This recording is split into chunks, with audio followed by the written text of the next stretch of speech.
Ryan Mitchell had spent most of his life believing his body was the one thing he could always trust. At 25, the white alpha forward had built his professional soccer career on speed, balance, endurance, and the kind of physical control that made difficult plays look effortless. So when the Seattle Falcons began Tuesday morning conditioning, Ryan ignored the first wave of dizziness. He blamed breakfast. When his legs felt unusually heavy during sprint drills, he blamed the previous weekend's match. When the smell of a teammate's coffee suddenly made his stomach turn, he blamed the coffee. Ryan Mitchell did not stop training because something felt strange. He finished the drill, walked toward the sideline, took 3 steady breaths, and waited for the field to stop tilting beneath him. It did not. Mitchell. Coach Daniels was already approaching. Medical room. Now. I am fine. You almost went down standing still. Ryan glanced toward his teammates and immediately hated how many of them were watching. I got lightheaded. Then you can explain that to Dr. Collins.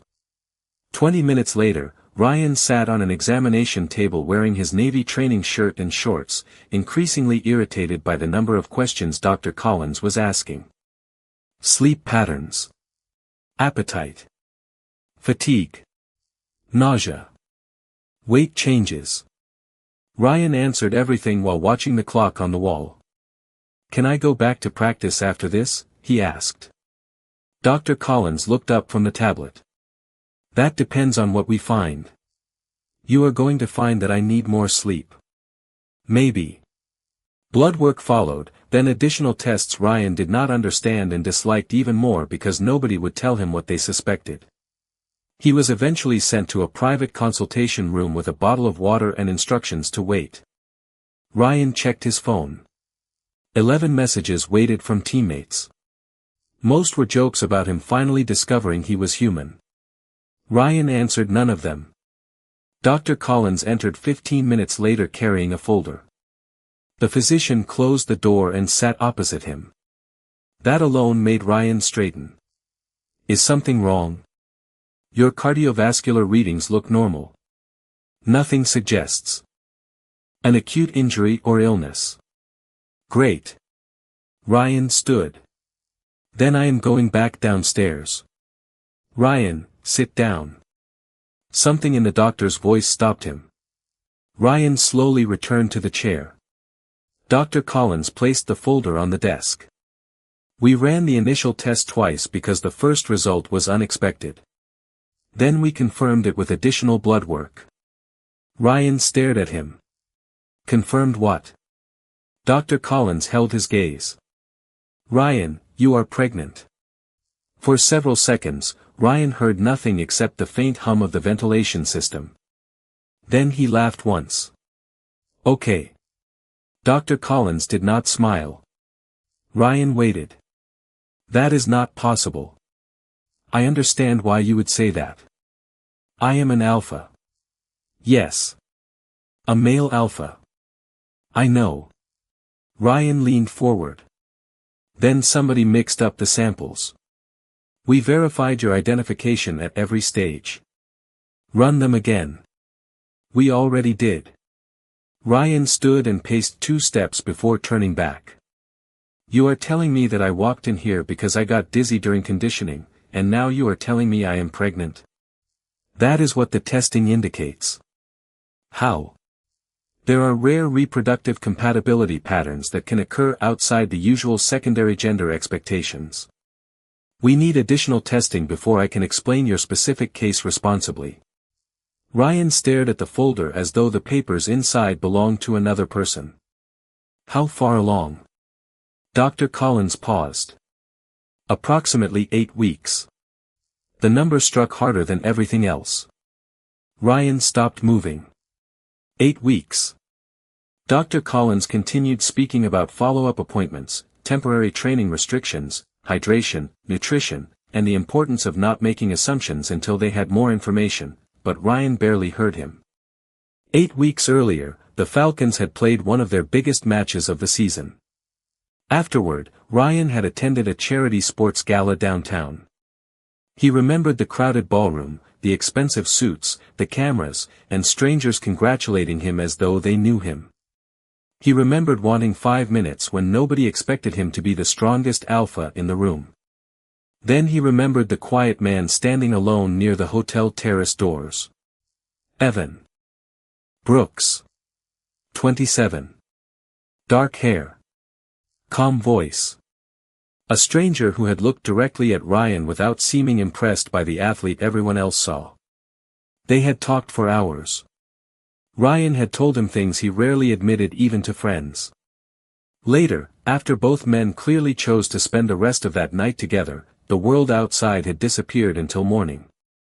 No promises. No plans. One night that Ryan had convinced himself meant nothing because Evan was gone before breakfast. Ryan lowered himself into the chair. 8 weeks, he repeated. Approximately, Dr. Collins said. Ryan looked down at his hands. For the first time in years, they were trembling. He knew exactly where he had been 8 weeks ago. More importantly, he knew exactly who had been there with him. 8 weeks earlier, Ryan Mitchell had walked into the Grand Harbor Hotel ballroom believing he knew exactly what the rest of his year would look like. The Seattle Falcons had won that afternoon, Ryan had scored twice, and every sports account in the city seemed to be replaying the second goal. By 7:30 that evening, he had traded his uniform for a charcoal suit and joined teammates at a charity gala benefiting youth athletic programs across Washington. Ryan knew how these nights worked. Shake hands. Smile for photographs. Thank sponsors. Answer the same questions about the season without sounding bored. At 25, he had become almost as skilled at managing attention as he was at controlling a soccer ball. People called him powerful, disciplined, dependable, the kind of alpha younger athletes should imitate. Ryan had stopped correcting anyone years ago. It was easier to become the person everyone expected than explain that sometimes he wanted to leave a room without anyone noticing. After an hour of conversations, Ryan escaped toward a quieter terrace overlooking downtown Seattle. Cold February air greeted him when he opened the glass door. Someone was already standing near the railing. The stranger wore a dark suit without a tie, one hand around a cup of coffee as city lights stretched behind him. He glanced toward Ryan. If you are hiding, I should warn you this is already taken. Ryan stopped. I am not hiding. Of course not. The man's expression remained completely serious for about 2 seconds before a small smile appeared. Ryan laughed. Fine. I am hiding. Then there is room at the other end. Ryan moved toward the railing, leaving several feet between them. For once, the stranger did not ask for a photograph or mention the match. After a minute, Ryan became curious. You have no idea who I am, do you? Should I? Ryan stared at him. That might be the nicest thing anyone has said to me tonight. The stranger smiled. Evan Brooks. Ryan Mitchell. Nice to meet you, Ryan Mitchell. Ryan waited for recognition. Nothing happened. Seriously? Am I failing some kind of test? No. You are doing surprisingly well. Their conversation should have ended there, but it did not. Evan was 27 and worked in sports rehabilitation, although he kept the details vague. He had come because his clinic supported one of the gala programs. Ryan expected the discovery that Evan worked around athletes to change the conversation. It did not. Evan asked about Seattle, terrible hotel coffee, and whether Ryan actually enjoyed formal events. Nobody asks me that, Ryan said. Maybe everybody assumes you do. Everybody assumes a lot. Evan looked toward him. Does that bother you? Ryan almost gave the automatic answer. Instead, he said, sometimes. The honesty surprised him. They returned inside when the cold became uncomfortable, but instead of separating, they found a quiet table away from the main stage. Ryan talked more than he intended. He admitted that being labeled the strongest alpha on the Falcons had started as a compliment and slowly become an obligation. If he was tired, people expected him to push harder. If he was uncertain, people expected confidence. If something hurt, he was supposed to recover before anyone noticed. Sounds exhausting, Evan said. Ryan looked at him. Most people call it success. It can be both. That answer stayed with Ryan. Hours passed. The ballroom emptied gradually around them. Evan never treated him like a celebrity, and Ryan never asked why. Evan occasionally avoided questions about himself. There was an ease between them Ryan had not expected to find that night, an understanding neither man tried to define too quickly. When they eventually left the ballroom together, the decision was mutual, private, and made without promises about what morning would mean. Ryan remembered standing beside Evan in the quiet elevator and realizing he had spent an entire evening without performing for anyone. By morning, pale sunlight stretched across the hotel room. Ryan woke alone. For one confused second, he thought Evan might be getting coffee. Then he saw the empty chair where Evan's jacket had been. On the desk rested a folded hotel notepad. Ryan opened it. The message was brief. Last night was real. That is why I should not complicate it. Ryan read it twice. No phone number. No explanation. He told himself that was probably better. One unexpected night did not need to become a story. He returned to training, matches, interviews, and the carefully organized future waiting for him. Within days, Evan became something Ryan rarely allowed himself to think about. 8 weeks later, sitting across from Dr. Collins with an impossible medical result between them, Ryan remembered every word of that note and understood that the stranger who had disappeared before breakfast had left behind a question far more complicated than either of them could have imagined. By Wednesday morning, Ryan had convinced himself that one impossible test result could still have an ordinary explanation. A laboratory error. A rare hormonal imbalance. Something with a medical name that Dr. Collins would eventually explain before clearing him to return to training. That hope lasted until the second round of tests came back. Ryan sat in the same consultation room while Dr. Collins reviewed the results on a tablet. The pregnancy is confirmed, he said. Ryan stared at the closed blinds behind him. You tested everything again? Yes. And there is no possibility the samples were mixed up? No, Ryan folded his arms. Then explain how an alpha gets pregnant. Dr. Collins set the tablet down. Your secondary designation has not changed. You are still an alpha. What we are seeing is an extremely uncommon reproductive response associated with biological compatibility between certain alphas and an Enigma partner. Ryan's attention sharpened immediately. An Enigma? That is one possibility supported by your results. We need specialized screening before I can tell you more. Ryan barely heard the rest. Evan had told him he worked in sports rehabilitation. He had told him where he grew up, what kind of coffee he hated, and why formal fundraisers made him uncomfortable. But during hours of conversation, Evan had never once mentioned being an Enigma. Ryan remembered assuming Evan was another alpha and never asking directly.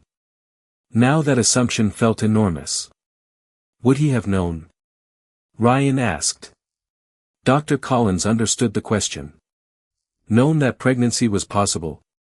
Not necessarily.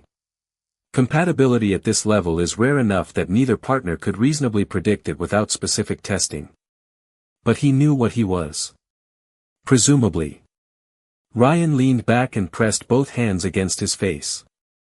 The room felt too small. What happens to soccer? For now, you stop full-intensity training until we complete your evaluation. Ryan lowered his hands. We have a match Saturday. Then you will not play Saturday. Dr. Collins. Ryan. The physician's tone remained calm. Your health comes before the schedule. We will build an individualized activity plan once we understand your condition better. Ryan looked away. He had missed matches before because of minor injuries, but those absences had always come with familiar language: recovery, rehabilitation, return date. This was different. He did not even know what questions to ask. Who knows? You and the medical staff directly involved in your care. Your information remains private. Ryan nodded, but privacy inside professional sports could become fragile once a starting forward stopped appearing at practice. By lunchtime, the Falcons had announced only that Ryan was undergoing medical evaluation and would miss several training sessions. His phone immediately filled with messages. Teammates asked whether he was okay. His agent called twice. His mother sent a worried text. Ryan answered with the same sentence every time, "The doctors are checking something, but I am okay." It was technically true. That afternoon, he returned to his apartment overlooking Lake Union and dropped his keys onto the kitchen counter. For the first time since receiving the diagnosis, there was nobody nearby waiting for him to react correctly. Ryan walked into his bedroom and stood before the mirror. Nothing looked different. Same broad shoulders. Same athletic frame. Same face that appeared on team advertisements around Seattle. He placed a hand against his abdomen and immediately felt ridiculous because there was nothing he could detect. 8 weeks. Somewhere inside the body he had trained, measured, disciplined, and trusted for years, something had changed without asking permission from the identity he had built around it. Ryan pulled his hand away. His laptop sat on the desk. He opened it and searched the charity gala from 8 weeks earlier. Hundreds of photographs appeared. Sponsors. Athletes. Donors. Clinic representatives. Ryan searched until his eyes hurt. No Evan. Then he remembered what Evan had said. His clinic supported one of the youth programs. Ryan found the gala sponsor list and began opening websites one by one. 2 hours later, he still had nothing. No Evan Brooks on staff pages. No photograph. No contact information. Ryan leaned back, frustrated. He could have called his agent and asked someone else to investigate, but that would mean explaining why. He was not ready. His phone vibrated with a message from Coach Daniels asking whether he needed anything. Ryan typed no, deleted it, then wrote that he would call tomorrow. Before closing the laptop, he looked once more at the search bar containing Evan's name. 8 weeks ago, Ryan had believed Evan disappeared because neither of them owed the other anything after one night. Now Ryan understood that he was not searching because he wanted someone to blame. He needed to look Evan in the eyes and ask the question that had followed him home from the medical center. Had Evan truly known nothing, or had the only man Ryan trusted enough to stop performing around been hiding the most important truth of all? Ryan spent the next 4 days learning how quickly an athlete could become a mystery when he stopped appearing on the field.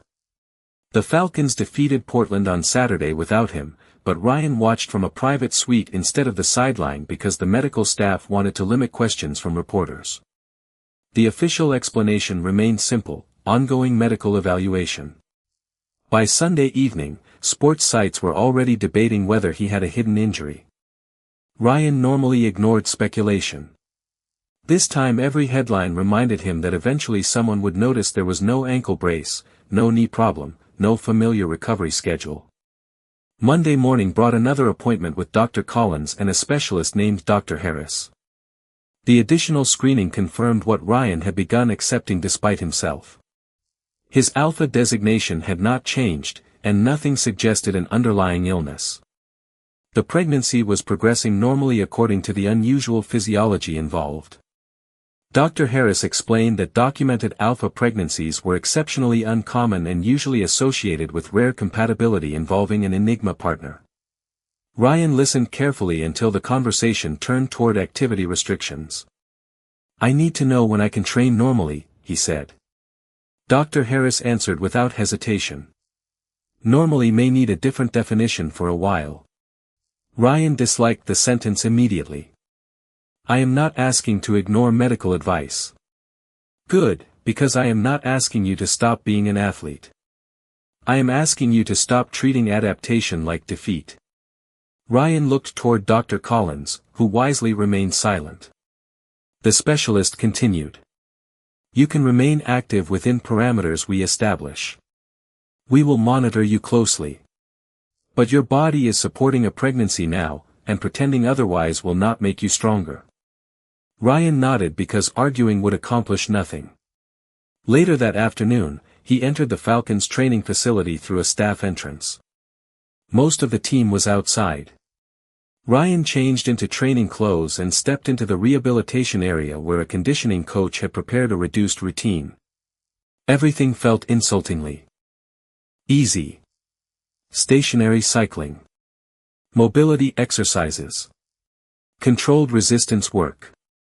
No sprinting. No contact drills. No competition. Ryan completed every instruction without complaint until he heard teammates shouting outside. Through the wide windows, he could see them racing across the practice field beneath a gray Seattle sky. His position was occupied by Marcus Reed, a younger forward who had spent most of the season waiting for more minutes. Marcus made a clean run toward goal, received a pass, and scored during the drill. Ryan should have been pleased. Instead, something uncomfortable tightened in his chest. You are trying to turn that bike into a race, the conditioning coach said. Ryan looked at the display and realized he had pushed beyond the target range. He immediately slowed. Sorry. You do not need to apologize. You just need to follow the plan. Follow the plan. Ryan had always been excellent at that. Train harder. Eat correctly. Sleep enough.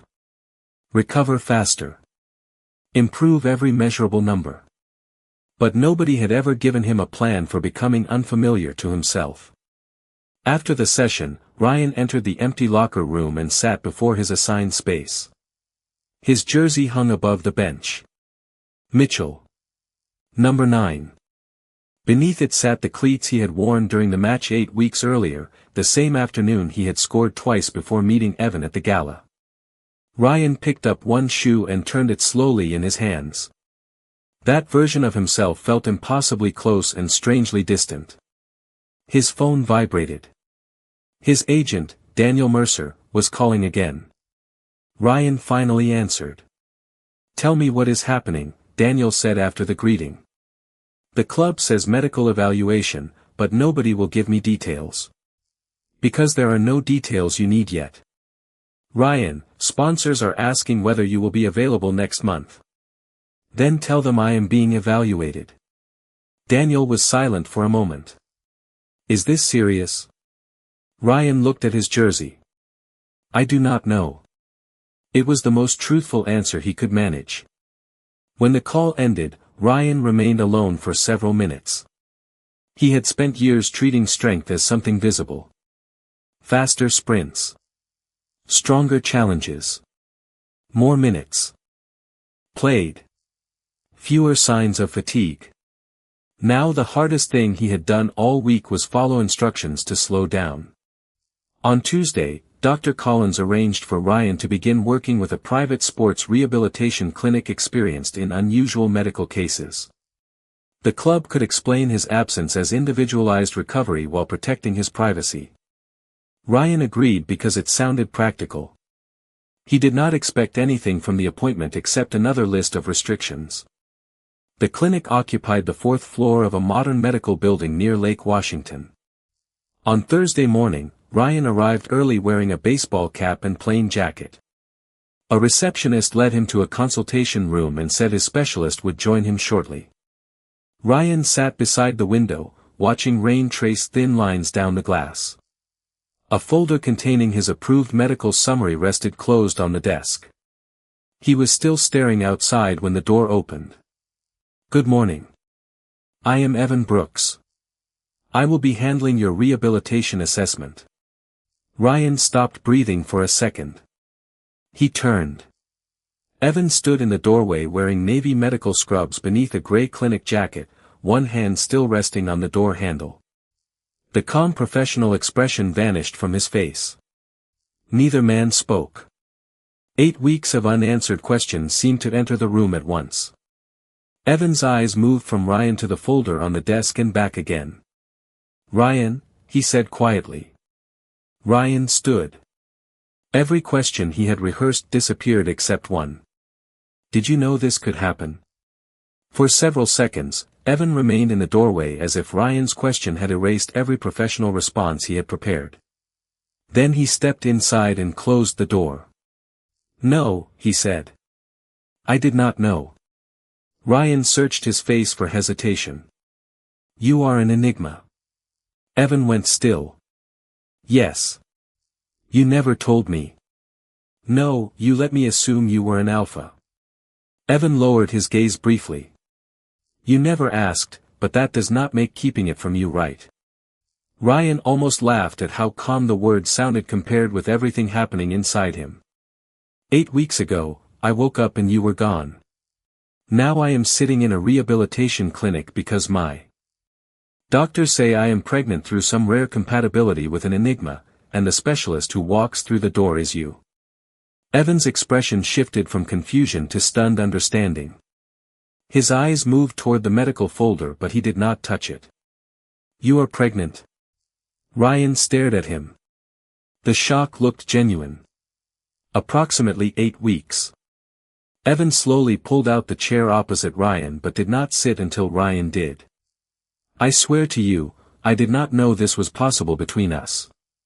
Dr. Collins said you might not have known." "He is right." Evan folded his hands together.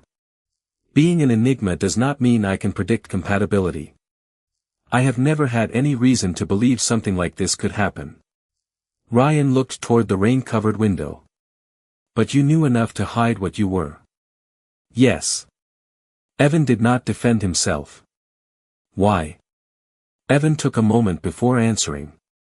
"Because once people know, they stop seeing me normally. Some become curious.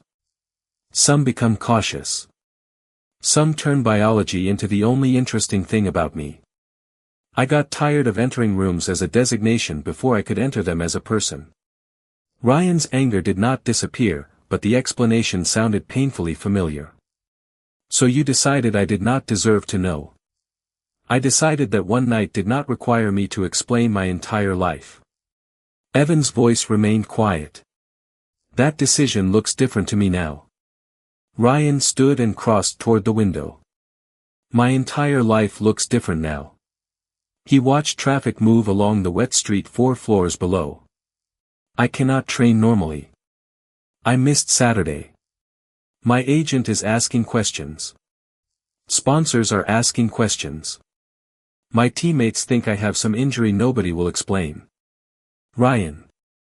And I do not even know what I think about the pregnancy because I have spent every minute since Tuesday trying to understand how it exists."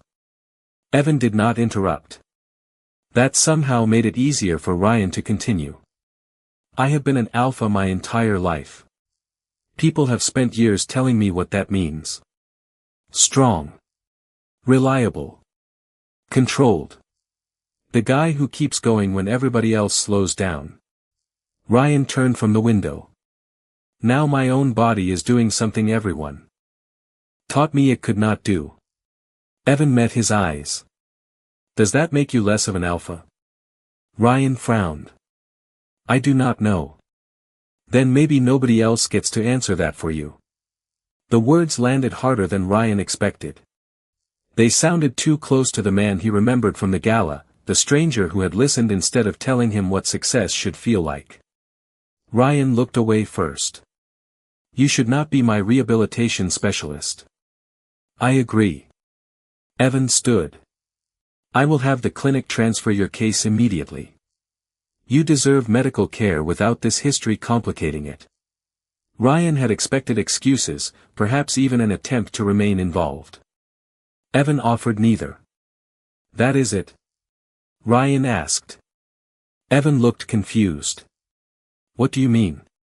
"You find out I am carrying a pregnancy connected to you, and you transfer the file?" Pain crossed Evan's face. "No. I separate my professional role from something deeply personal. Those are not the same thing." He paused. "If you want me gone completely, I will respect that too." Ryan stared at him. And if I do not know what I want? Then I wait until you do. Ryan sat again, exhausted by the conversation in a way no 90-minute match had ever exhausted him. Evan remained near the desk but kept his distance. Can I ask one thing? Evan said. Ryan nodded. Are you okay? It was such a simple question that Ryan nearly answered automatically. Fine. Always fine. Instead, he looked down at his hands. No, Evan nodded once. No reassurance. No speech about everything working out. Just acceptance. Ryan released a breath. I am scared about soccer. That makes sense. I am scared people will find out before I understand it myself. That makes sense too. Ryan looked at him. And I am angry with you. You have every right to be. That answer is annoying. A faint smile touched Evan's face. I can give you a worse one if it helps. Ryan almost smiled despite himself, and the reaction irritated him even more. His phone vibrated on the desk. A message from Coach Daniels asked whether the clinic appointment had gone well. Ryan stared at the screen, then at Evan. I need time. Take it. Evan moved toward the door. The clinic will assign someone else before your next appointment. I will not contact you unless you ask me to. His hand reached the handle before Ryan spoke. Evan. Evan turned. Ryan wanted to ask why he had disappeared that morning. He wanted to ask whether the night had meant anything. He wanted to demand answers about a future neither of them had imagined. Instead, he said, last night was real. That is what you wrote. Evan's expression softened with recognition. Yes. Was it? Evan held his gaze. Every minute of it. Then he left. Ryan remained alone with the rain against the window and the strange realization that his anger had been easier when Evan was only a missing stranger. Now Evan had become real again, and Ryan had to face a question even harder than how his body had changed.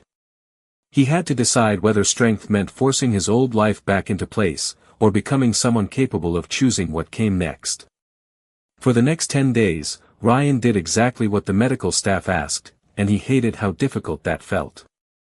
His new rehabilitation specialist, Laura Bennett, gave him a carefully monitored program that preserved conditioning without pushing beyond the limits Dr. Harris had established.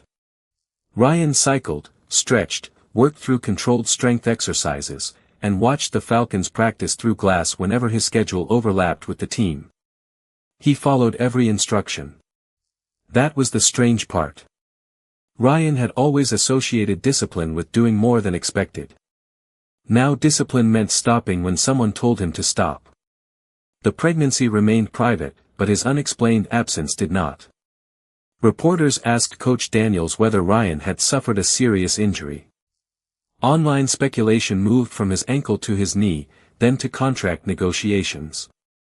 One afternoon, Daniel Mercer arrived at Ryan's apartment carrying his laptop and the expression he normally reserved for complicated sponsorship meetings. We need a better answer, Daniel said. Ryan poured 2 glasses of water. The answer is that I am undergoing medical evaluation. That worked for a week. It will not work forever. Ryan sat across from him. Daniel studied his face. Whatever this is, you. No, I work for you, right? Ryan looked down at the glass in his hands. He had spent days deciding who deserved the truth and when. Evan's words kept returning to him. Nobody else gets to answer that for you. I need you to hear something without reacting until I finish. Daniel nodded. Ryan told him. Not every detail. Not Evan's name. Just the medical reality and what the doctors currently knew. Daniel remained silent for several seconds after Ryan stopped speaking. You are pregnant, he finally said. Yes. And you are okay. Ryan looked up, surprised. That is your first question. Should it not be? Something inside Ryan loosened. Medically, yes. The doctors say everything looks normal for the circumstances. Daniel leaned back. Then soccer comes second. You sound like Dr. Harris. I assume Dr. Harris is intelligent. Ryan almost laughed. Do not tell anyone yet. I will not. Not sponsors. Not the club beyond the medical people who already know. Nobody. Understood. Daniel closed his laptop without opening it. When you are ready, we decide what happens next. You decide. Not me.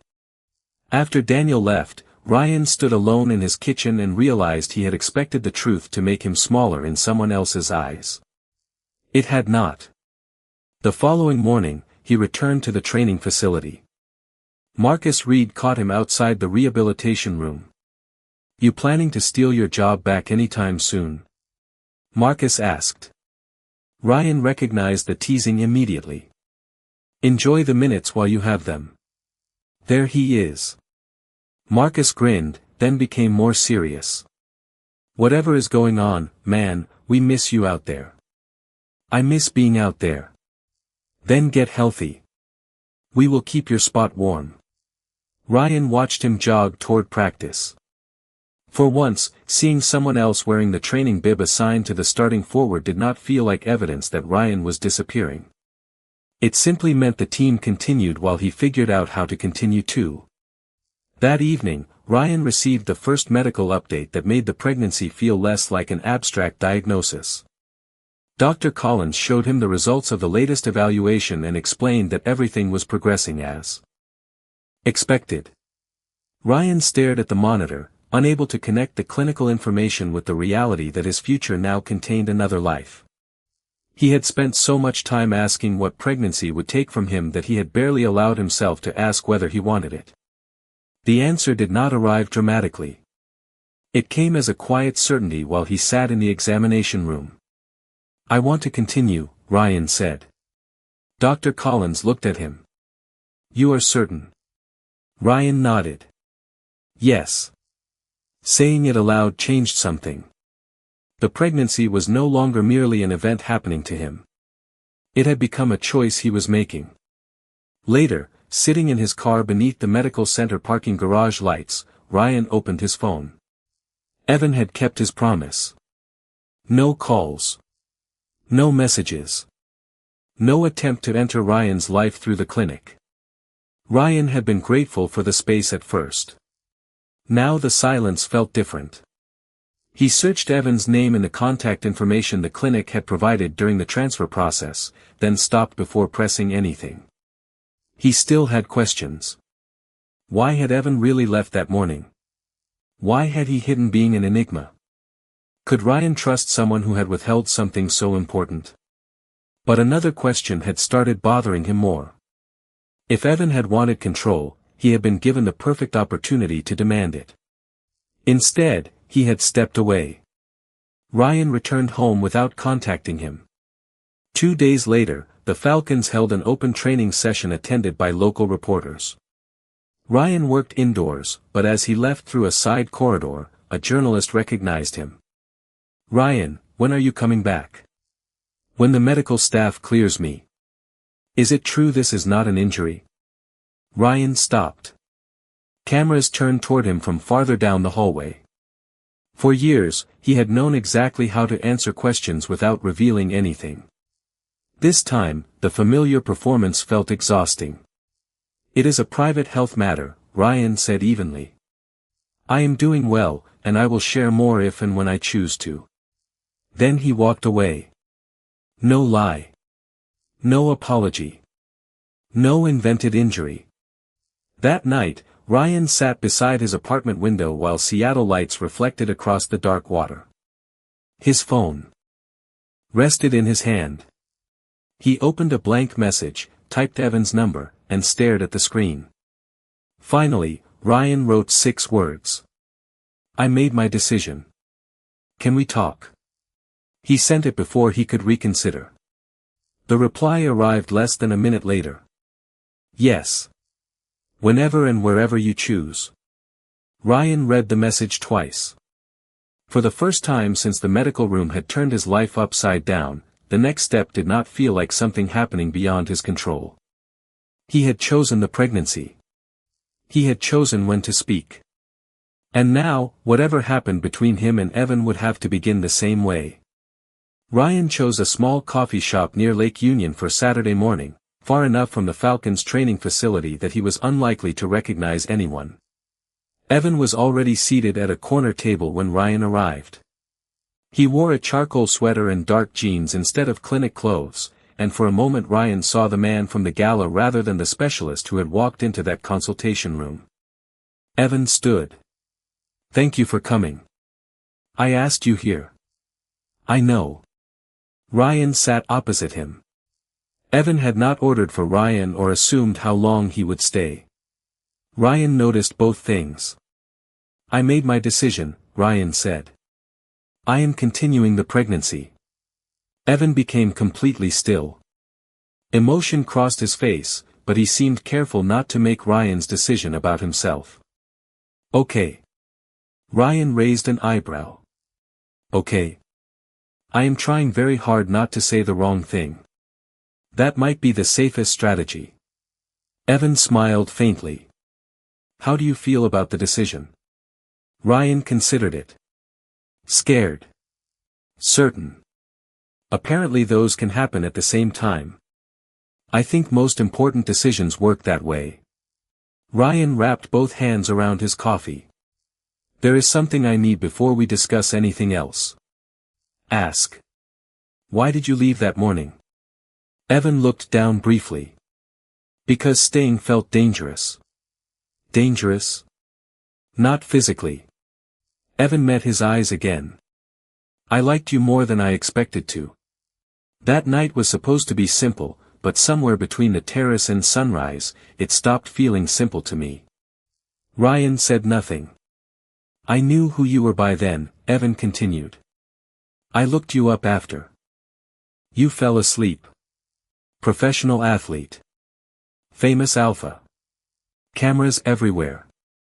I had spent years protecting my privacy as an enigma, and suddenly I had feelings for someone whose life was almost public property. So you disappeared." "Yes. It was unfair." "And the note?" "I meant it. The night was real. I left because it mattered, not because it did not." Ryan looked toward the window. "You still should have told me you were an enigma." "I know. Before we spent the night together." "Yes." Evan did not soften the answer with an excuse. "I cannot change that decision. I can only tell you I am sorry." Ryan had imagined this confrontation many times, but Evan's willingness to accept responsibility left little room for the argument Ryan had rehearsed. "Dr. Collins says neither of us could reasonably have predicted this." "That is what I understand too. But now it exists." Evan nodded. "And I need you to hear something clearly. I will not use the pregnancy to decide what we are." Ryan looked at him. Evan continued. "If you want me involved only in practical matters, I will respect that. If you want distance, I will give it. If you eventually want something else, that has to be because we choose it, not because biology trapped us in the same story." Ryan felt tension he had been carrying for weeks begin to loosen. "You make that sound easy. It will probably be extremely complicated." Ryan laughed quietly. "Better answer." They talked for nearly 2 hours. Ryan explained his medical plan, his reduced training schedule, and his fear that public disclosure could turn him from an athlete into a spectacle. Evan listened without trying to solve everything. In return, he explained that being an enigma had shaped his own instinct to hide. People had treated his designation as mysterious, powerful, even threatening, when most days he simply wanted to do his work and live normally. Ryan recognized the contradiction immediately. "So I spent my life performing being an alpha," he said, "and you spent yours pretending your designation did not matter. We are both apparently excellent at making simple things difficult." "That sounds accurate." When they finally stepped outside, the Seattle morning had brightened. They stopped near the sidewalk, neither quite ready to leave. Evan kept his hands in his coat pockets. What happens now? Ryan looked at him. Weeks earlier, that question would have terrified him. Now it felt different. You do not disappear. Evan's expression softened. I can do that. And you do not make decisions for me. Never. Ryan nodded. Then we start there. Evan smiled, restrained but unmistakably relieved. Ryan walked toward his car, then stopped and turned back. Evan. Yeah. I did not ask you here only because of the pregnancy. Evan said nothing, but hope appeared in his eyes. Ryan was not ready to define what stood between them, and for once he did not need to. I wanted to see you again, Ryan admitted. Evan's smile became warmer. I wanted to see you too. Ryan continued toward his car with the strange awareness that the future remained uncertain in almost every practical way. Soccer was unresolved. Public attention was waiting. Parenthood frightened him. Trust would take time. Yet for the first time since his diagnosis, uncertainty no longer felt like losing control. It felt like having more than one possible future and finally being allowed to choose among them. For the next 3 weeks, Ryan and Evan built something neither of them tried to name too quickly. Evan came to Ryan's apartment for dinner twice, and Ryan discovered that a man who understood human rehabilitation remarkably well could still ruin grilled cheese. They met for coffee on mornings when Ryan did not have medical appointments, walked along Lake Union when the weather cooperated, and talked about everything they had skipped during their first night together. Evan learned that Ryan called his mother every Sunday. Ryan learned that Evan collected old vinyl records and had once considered becoming a physical therapist for children before choosing sports medicine. More importantly, Evan never treated Ryan like a patient. He asked how Ryan felt, but he did not monitor what Ryan ate, comment on his exercise plan, or turn every conversation toward the pregnancy. Ryan had not realized how much he needed that until one Thursday afternoon. When everything changed again. He had just finished a controlled workout at the Falcons facility when Daniel Mercer entered the rehabilitation room holding his phone. We have a problem. Ryan stopped stretching. What happened? Daniel showed him a sports website. A reporter had published photographs of Ryan entering a specialist medical clinic on multiple occasions. The article contained no diagnosis, but it questioned whether the Falcons were hiding a serious condition. There are already reporters outside, Daniel said. Ryan stared at the screen. How long before somebody figures out what kind of specialists work there? Maybe hours. Maybe days. Ryan sat on the bench. For weeks, he had feared this exact moment. His instinct was to build a wall around the truth, but another thought followed. He was tired of living as though the truth itself were something shameful. I am telling Coach Daniels today, Ryan said. Daniel nodded. I think that is wise. And the team leadership. All right. Ryan looked at him. No invented injury. Your decision. An hour later, Ryan sat in Coach Daniels' office with Daniel and the club physician. He explained the pregnancy in the simplest terms possible. Coach Daniels listened without interrupting. When Ryan finished, the older man leaned back slowly. That is not what I expected. That makes 2 of us. Are you healthy? Ryan almost smiled. It was the same first question Daniel had asked. Yes. Are the doctors comfortable with the plan? Yes. Coach Daniels nodded. Then we follow their plan. Ryan stared at him. That is it. What were you expecting? I do not know. Ryan, you have been my starting forward for 3 seasons. You are still Ryan Mitchell. Your medical situation does not erase that.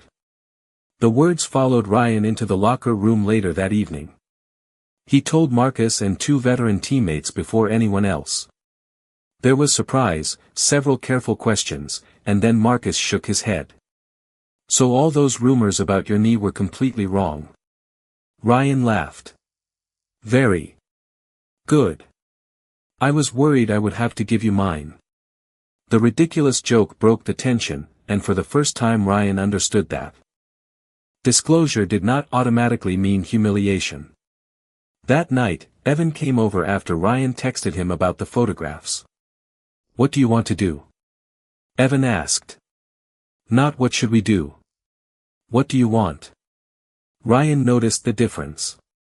I am not ready to announce everything publicly. Then do not. But I am done lying by omission to people I trust. Evan nodded. That sounds reasonable. Ryan looked at him across the kitchen island. You know what I expected when this started? What? That everybody would look at me differently. Some people probably will. Ryan smiled faintly. You are terrible at comforting people. I prefer accurate comfort. Apparently. Evan reached for his coffee, then stopped. For what it is worth, I do look at you differently. Ryan raised an eyebrow. That is not helping. I knew you as the man hiding from a gala. Then I knew you as the furious man in my consultation room. Now I know someone who is terrified and still making his own decisions. Evan's voice softened. I like this version too. Ryan held his gaze. Something warm and steady settled between them. Stay tonight, Ryan said. Evan became still. Ryan immediately added, just stay. I do not want to be alone with my phone while strangers invent stories about me. Evan smiled gently. I can stay. They spent the evening watching an old comedy, arguing about takeout, and ignoring Ryan's phone until the battery nearly died. Nothing dramatic happened. That was exactly why the night mattered. Before Evan left the next morning, Ryan handed him a spare coffee for the drive. Their fingers touched briefly around the cup, and neither rushed away from the moment. I have another appointment Monday, Ryan said. Do you want me there? Ryan considered it. Yes. Evan nodded. Then I will be there. After the door closed, Ryan stood in the quiet apartment and realized how different that answer felt from everything he had feared. Evan was not staying because biology required him to. Ryan was not inviting him because parenthood demanded it. They were choosing each small step separately. Outside, the world was beginning to ask questions Ryan could not avoid forever. For the first time, he believed he could answer them without surrendering the right to define himself. By late spring, Ryan had stopped measuring his life by the number of practices he missed. His doctors remained pleased with the pregnancy, and his training plan changed gradually as his body changed with it. Some mornings he worked with Laura in the rehabilitation center. On others, he sat above the Falcons' practice field and watched his teammates prepare for matches he could not play.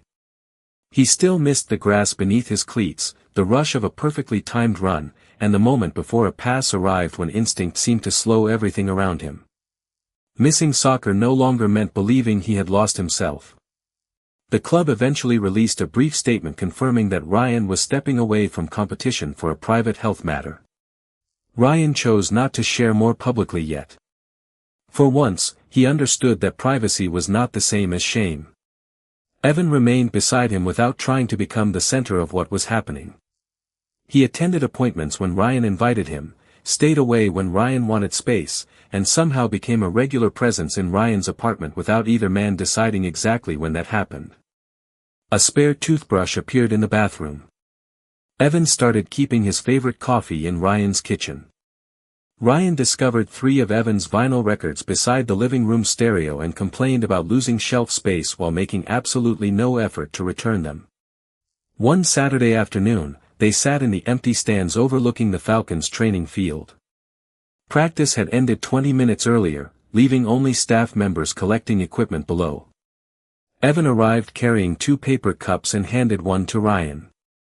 "Decaf," he said. Ryan inspected it suspiciously. "You are becoming predictable. Reliability is attractive." "According to whom?" "Me." Ryan smiled and took the cup. For several minutes, they watched sprinklers sweep across the field. "Still miss it?" Evan asked. Ryan did not need clarification. "Every day."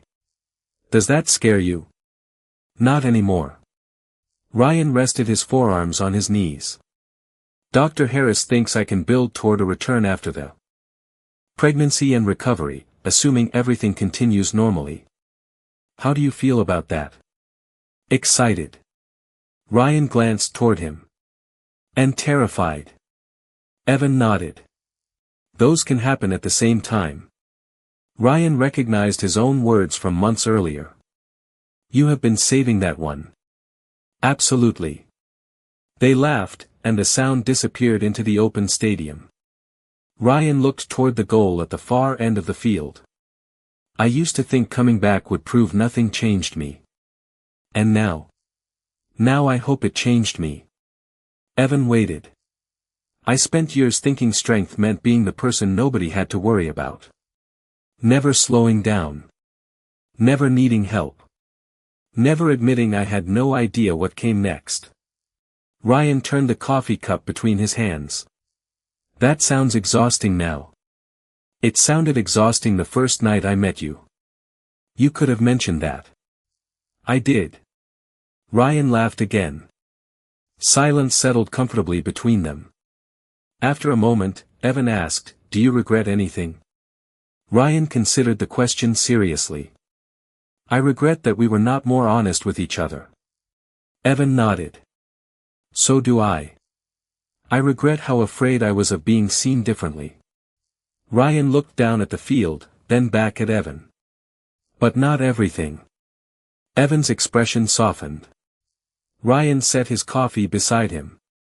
There was one small thing he had been waiting to do, not because a doctor recommended it or because parenthood demanded it, but because he wanted to share it. He reached for Evan's hand. Evan allowed Ryan to guide him without assuming where the gesture was going. Ryan placed Evan's palm gently against the curve of his abdomen. They waited. A few seconds passed. Then Evan's eyes widened. "Was that?" Ryan smiled. "Yeah." Evan looked down, suddenly speechless. Another small movement followed beneath his hand. Evan released a quiet laugh filled with wonder, and Ryan realized he had never seen him look so completely unguarded. "Hello," Evan whispered. Ryan laughed. "Very sophisticated." "I was not prepared." "Neither was I." Their eyes met, and the meaning beneath those words stretched far beyond that afternoon. Months earlier, neither man had been prepared for any of this. They still did not know exactly when Ryan would return to professional soccer, how parenthood would reshape their schedules, whether Evan would eventually move into the apartment, or what challenges waited beyond the next medical appointment. Those questions remained open, but they no longer felt like threats. Evan kept his hand where Ryan had placed it until Ryan finally covered it with his own. Below them, the empty field shone green beneath the afternoon sun. Ryan could imagine himself running across it again someday. He could also imagine mornings without stadiums, coffee cooling on the kitchen counter, Evan searching for missing keys, and a child growing up knowing that strength could take more than one form. Ryan leaned his shoulder lightly against Evan's. Nothing about the future resembled the plan he had once trusted. Somehow, for the first time, that felt exactly right.